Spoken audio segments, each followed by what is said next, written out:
안녕하세요. 저희 집은 오빠가 둘 있고요.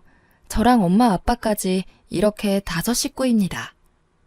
그러다 몇 년 전에 큰 오빠가 결혼하고 1년 있다가 바로 작은 오빠도 결혼했죠. 결혼 전 가족들이 모여 식당에서 식사할 때 엄마가 말씀하시길 아이고 두 아들 장가 보내고 며느리도 둘이나 있으니 이제 나도 며느리가 해주는 밥 좀 받아 먹어보겠네 라고 하며 전형적인 시어머니 멘트를 날렸습니다. 저는 새언니 편을 들어주는 착한 올케가 되고 싶었기에 엄마의 옆구리를 쿡 찌르며 눈치를 줬습니다. 그런데 작은 새언니가 글쎄 어머니 걱정 마세요. 앞으로 숟가락 하나 까딱하지 마세요. 라고 자신만만하게 말하더라고요. 작은 새언니의 대답에 엄마는 입이 귀에 걸리시면서 진심으로 뿌듯한 표정을 지어 보이셨죠. 그리고 그의 명절에 우리 가족은 뜻하지 않던 지옥을 만났습니다. 다들 명절 전에 대청소 한 번씩은 하잖아요. 그래서 저희 엄마도 슬슬 짐도 정리하고 더러운 건 안 보이게 숨겨놓고 했었는데 글쎄 명절 일주일 전에 작은 새언니가 큰 가방 2개를 끌고 내려왔더라고요. 처음에 무슨 이사라도 온 줄 알았습니다.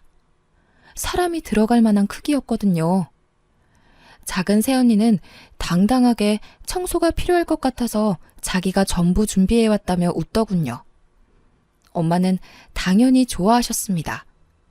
하지만 엄마의 기쁨이 곡소리로 바뀌는 데는 시간이 얼마 안 걸렸죠. 작은 새언니는 도착하자마자 집안 대청소를 시작했습니다. 근데 이 대청소라는 게 그냥 우리가 일반적으로 생각하는 대청소가 아니었어요. 전문 업체에서는 입주 청소급이었죠. 그릇 다 싸놓고 소독하고 냉장고 싹 비워버리고 심지어 냉장고를 끌어내서 냉장고 바닥까지 청소하더군요. 처음에 그 모습을 보고 입이 딱 벌어졌습니다. 여리여리하게 생겨서는 냉장고와 식기세척기까지 번쩍 들어올려서 밑에 먼지를 닦는데 다들 그렇게까지 열심히 할 필요 없다며 새언니한테 좀 쉬면서 하라고 말했죠. 그런데 먼지만 닦으면 다행인데 조금이라도 더러워 보이는 건 전부 버렸습니다. 오래되고 찌그러지고 코팅 벗겨진 양은 냄비는 알루미늄 중독에 걸린다면서 버렸고 또 코팅 벗겨지는 프라이팬은 납, 알루미늄 멜라닌 중독에 걸린다면서 냅다 버렸습니다. 이것저것 싹 버리고 후드부터 싱크대까지 거의 재조립 수준으로 만들어버리더라고요. 저희 집 주방이 오래되다 보니 싱크대 실리콘 부분에 곰팡이가 있었는데 그걸 세제를 이용해서 닦는 게 아니고 실리콘을 전부 긁어내고 새로 했습니다. 엄마는 엄청 당황하더니 이렇게 다 버리면 어디다가 밥 해먹냐고 소리를 지르는데 작은 새언니는 눈 하나 깜짝하지 않고 어머니 냄비 같은 거 아끼지 마세요. 이거 얼마 한다고. 건강 잃으면 어떻게 하시려고요? 라고 대답했습니다. 새언니 말도 전부 맞는 말이라서 그때부터 우리 가족들은 새언니의 행동 하나하나를 관찰했습니다. 저 시집갈 때 주신다고 모아둔 냄비 그릇 다 꺼내서 씻고요. 싱크대 안에 라벨별로 줄 서 있는 양념통을 보고 뭔가 잘못되어 가고 있다는 걸 느낄 수 있었죠. 저녁 식사를 하면서도 엄마는 주방 살림들을 죄다 내다 버린 것에 대해 화가 안 풀려서 씩씩거리는데 작은 새언니가 대뜸 저에게 20만 원을 주더군요. 아가씨, 내일 청소 좀 하게 어머니 아버님 모시고 찜질방 좀 갔다가 외식하고 늦게 들어오세요. 라고 합니다. 오늘의 일을 떠올려 볼 때 엄마와 제가 집을 비운다면 얼마나 무시무시한 결과를 초래할지 덜컥 겁이 나긴 했거든요. 그래도 며느리가 자기 돈 꺼내주면서 엄마 모시고 찜질하고 맛있는 거 먹고 오라는데 안 갈 이유가 없다고 열심히 엄마를 설득했어요. 다음날 새벽 5시부터 일어나 주방에서 뒤집는 소리에 신경이 쓰이긴 했지만 저는 엄마를 설득해서 부모님과 하루 종일 나가서 찜질도 하고 저녁도 거하게 먹고 돌아왔습니다. 그리고 그날 밤 집으로 돌아온 부모님과 저는 집안의 살림이 절반 이상 증발해버린 마법을 목격하고 말았죠.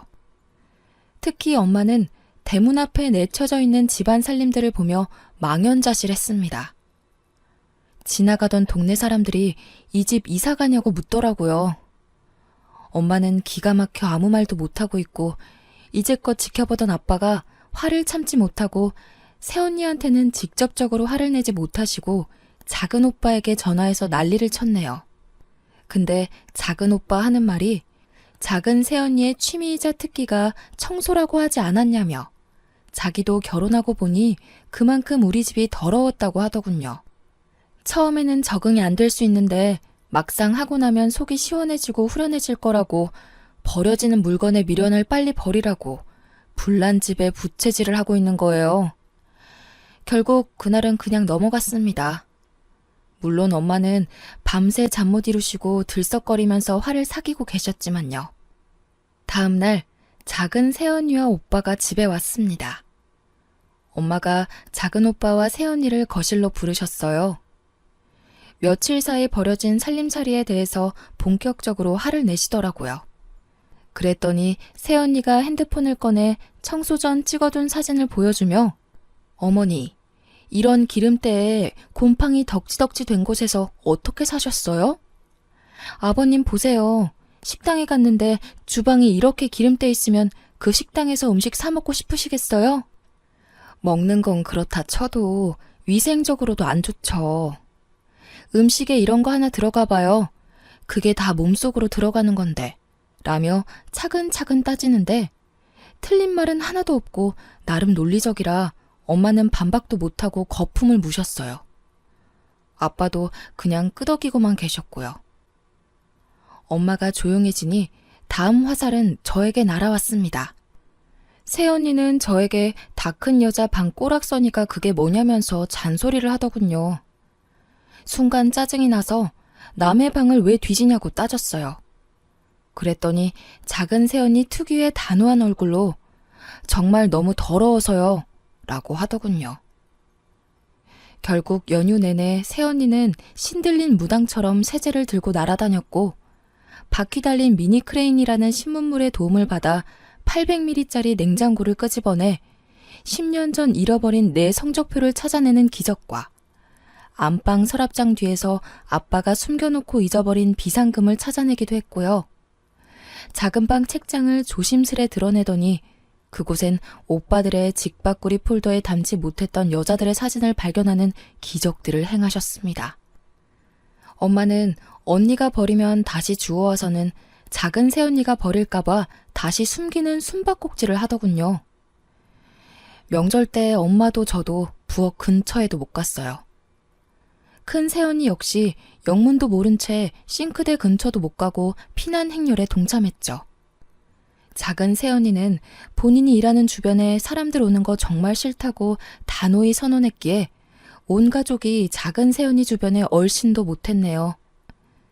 작은 새언니는 주방에서 음식을 하다가도 누가 무언가를 먹다 흘리면 귀신같이 쫓아와 닦았습니다. 꼭 살아있는 로봇 청소기 같다고 할까요? 본인이 청소해 놓은 거 보면서 정말 행복해해요. 혹시 누가 점퍼라도 벗어 소파에 걸쳐 놓으면 고통스러워하는 게 작은 새언니의 표정에서 느껴집니다. 그럼 우리 가족도 같이 고통스럽죠. 갑자기 뭔가 무거운 공기가 느껴지면 100% 누군가 해서는 안 될 짓을 했다는 거죠. 그래서 온 가족이 집에 들어올 때 밖에서 옷을 털고 들어오는 진 풍경이 펼쳐졌고 집에 들어와서도 먼지라도 흘릴까봐 작은 새언니가 부를 때까지 안방에 강제로 갇혀 있었습니다. 한 번은 식사 중 아빠가 쩝쩝 소리 내며 식사를 하셨더니 입안에 음식이 보이는 건 예의 없는 짓이라며 다른 사람들이 보면 더럽다고 욕한다며 아빠에게 훈계를 했습니다. 여기서도 엄마가 빵 터지셨죠. 안 그래도 뭐 하나 꼬투리 잡을 거 없나 보고 계셨는데 엄마는 어디 시아버지에게 그게 무슨 말버릇이냐며 호통을 치더군요. 사실 엄마도 보통 사람은 아니라 둘 사이의 말싸움이 장난 아니었지만 작은 새언니는 절대 엄마에게 밀리지 않았고 결론은 더럽다 단 하나였어요. 무슨 말싸움을 저리 잘하는지 말싸움 대회라도 있으면 금메달은 따놓은 당상이겠더라고요. 명절 당일에 친정도 안 가고 우리 집 청소를 하더군요. 보다 못한 엄마가 친정에 좀 가라며 등 떠밀었더니 아이 같은 한바구음을 지으며 청소할 게 많아서 친정은 다음에 간다고 말씀드려놨다고 하더군요. 작은 오빠는 올 것이 왔다고 예상했다는 듯 명절 전날 와서 명절 당일 와이프를 두고 혼자 집에 가는 거예요. 정말 어이없었죠. 그렇게 전쟁과도 같았던 태풍과도 같았던 명절이 휩쓸고 지나갔습니다. 마치 지옥과도 같았던 불편했고 답답했던 명절이 끝나고 그 다음 달이 제사였죠. 이번에도 작은 새언니가 내려오니 저랑 엄마는 안방이랑 제 방문을 잠가두었습니다. 작은 새언니는 가소롭다는 듯 가위로 잘라서 가볍게 방문을 따고 들어가 청소를 하더라고요. 엄마는 뭐 이런 게 다 있나 하셨습니다. 그리고 작은 새언니는 심지어 우리 집 청소 전후 사진을 찍어 본인의 SNS에 올리는 겁니다. 우리 집과 가족들은 작은 새언니의 지인, 친정 식구와 SNS 팔로워들에게 더러운 시댁 가족들로 낙인 찍혔네요. 그 후 2년간 피 터지는 신경전을 했죠. 결국 연휴가 유난히 길었던 추석 때 며칠 전에 집으로 배달된 도배지를 보신 아빠가 명절마다 제사 때마다 이게 뭐 하는 거냐고 내 집에서 내가 마음 편히 지내지 못한다며 더 이상 이렇게는 불편해서 못 살겠다고 말씀하셨습니다. 그래서 그 다음 명절부터 제사 차례를 없앴어요. 아예 없앴다기보다는 날짜를 조정했어요. 명절날 바로 전에 절에 모여서 차례 지내고 바로 헤어지자 선언하셨습니다. 그래서 올해 정월부터 절에서 모셨습니다. 연휴에는 각자 가족과 함께 보내자 하셨어요. 그래서 절에서 만나고 밖에서 밥 먹고 각자 집으로 돌아갔네요. 결론은 이제 우리 집은 평화가 찾아왔습니다. 저희 집은 이제 명절 음식, 제사 음식이라는 게 사라져버렸습니다. 아직도 엄마는 새언니 전화만 오면 심장이 뛴다고 하세요. 핸드폰이 울리면 인상을 쓰시면서 아빠에게 또는 저에게 서로 받으라고 미룹니다. 우리 집이 정말 너무나 더러워서 그랬다고 생각하실 수도 있어서 조금 변명을 해보자면 저희 엄마는 그냥 평범한 대한민국 엄마입니다. 부모님은 평생 생선시장에서 생선 손질해서 우리 삼남매 공부시키고 장가 보낸 분들이시죠. 매일 쓸고 닦아 광나게는 못해도 생선 장수 자식들이라고 냄새난다고 욕먹을까봐 매일 씻고 닦이셨어요. 생선 냄새가 너무 싫어 냄새 뺄까봐 밥상에 생선 부위도 잘 안 올리셨습니다. 얼마 전 엄마 심부름으로 제가 작은 오빠 집에 간 적이 있습니다. 부모님이 작은 새언니한테 워낙 대이셔서 작은 오빠 집 근처도 안 가려고 하세요. 저도 안 가고 싶었는데 엄마는 죽어도 쟤네들 사는 곳은 절대 안 가겠다며 못 박았습니다. 오빠만 오라고 하면 혹시라도 새언니랑 같이 올까봐 꼴 보기 싫다고 저한테 다녀오라고 명령하셨죠. 아주 다행히도 새언니는 회사 동료 결혼식에 가는 바람에 작은 오빠 혼자 있었네요. 작은 오빠네 신혼집을 처음 들어가는데 감탄사를 내뱉고 말았습니다. 현관에서부터 위생적 아우라가 느껴지더군요. 집 안에 들어갔는데 현관문 옆방에 청소기들이 종류별로 다 서 있습니다. 밀어서 닦는 것, 밀어서 빠는 것, 밀어서 쓰는 것, 자기 혼자 닦는 것, 혼자 빠는 것 등등 말이죠. 현관에는 소독용 에탄올이 분무기 타입으로 비치되어 있었고 세탁실에는 수집이라도 하는지 우리나라에서 구할 수 있는 모든 종류의 세제가 가지런히 놓여 있었네요. 심지어 락스는 말통으로 있더군요. 게다가 모든 세제들의 라벨이 한 방향을 보고 서 있음은 물론이었고 거실은 그냥 모델하우스 같았습니다. 싱크대 위에 그 흔한 밥통도 없어요. 거실에도 6인용 식탁이랑 TV만 있었죠. 혼자 쓸고 빠는 로봇 청소기만 거실을 돌아다니더군요. 오빠한테 이렇게 어떻게 사냐고 물어보니 오빠한테 청소하라고 강요는 안 한다고 합니다. 처음에는 하도 피곤하게 해서 싸우기도 했는데 이제는 타협도 보고 적응도 되어서 사용한 물건 제자리에만 놓으면 부딪힐 일이 없다네요. 막상 지내보니 이게 훨씬 편하기도 하고 위생적인 것도 알겠고 물건 찾을 때도 항상 제자리에 있어서 편하다면서 저에게도 마치 종교 전파하듯 권유하는 겁니다. 새언니가 스트레스를 청소로 푸는 스타일이라 그렇다며 저보고 이해하라네요. 우리 집 한번 다녀오면 작은 새언니 얼굴이 빛이 난대요. 우리는 작은 새언니 때문에 짐 들고 이방저방으로 피난 다니는데 내년 여름 휴가 때 본가로 내려온다 하길래 앞으로 또 우리 집에 발 들여놓으면 의절하겠다 말했네요. 정말로 작은 새언니가 한번 다녀가면 아빠 혈압이 올라가세요. 오죽하면 명절이나 생신 다가오면 작은 새언니가 밀대 들고 쫓아오는 꿈을 꾼다고 하십니다. 앞으로는 집에서 모이는 일은 없도록 하자는 부모님의 바람을 다시 한번 당부하고 심부름을 마치고 작은 새언니 오기 전에 도망 나왔네요. 다들 청소가 취미인 며느리 생기는 건 부러운 거 아니냐며 말씀하셨지만 직접 겪어보니 말 그대로 공포예요. 제 방에 있던 침대 매트리스를 작은 몸으로 마당까지 질질 끌고 나와서 어휴 더러워 하면서 작대기로 팡팡 때리는데 여린 몸으로 저렇게까지 하는 새언니가 경이롭더군요. 그런데 다음은 또 뭘 할까 하는 공포를 느끼기도 한답니다. 생각해보면 저희 가족은 좀 특별한 것 같아요. 작은 새언니가 청소에 미친 사람인 것처럼 큰 새언니도 만만치 않거든요. 큰 새언니는 학교 선생님입니다. 그래서 그런지 무슨 일만 있으면 앞사람한테 설교를 해요. 그런데 큰 새언니가 그러면 큰오빠는 또 경건하게 경청하고 있어요. 한 번은 당뇨가 있는 아빠가 술을 드시고 들어오셨습니다. 때마침 집에 들른 큰 새언니한테 딱 걸려서 1시간 반 동안 설교를 들었네요.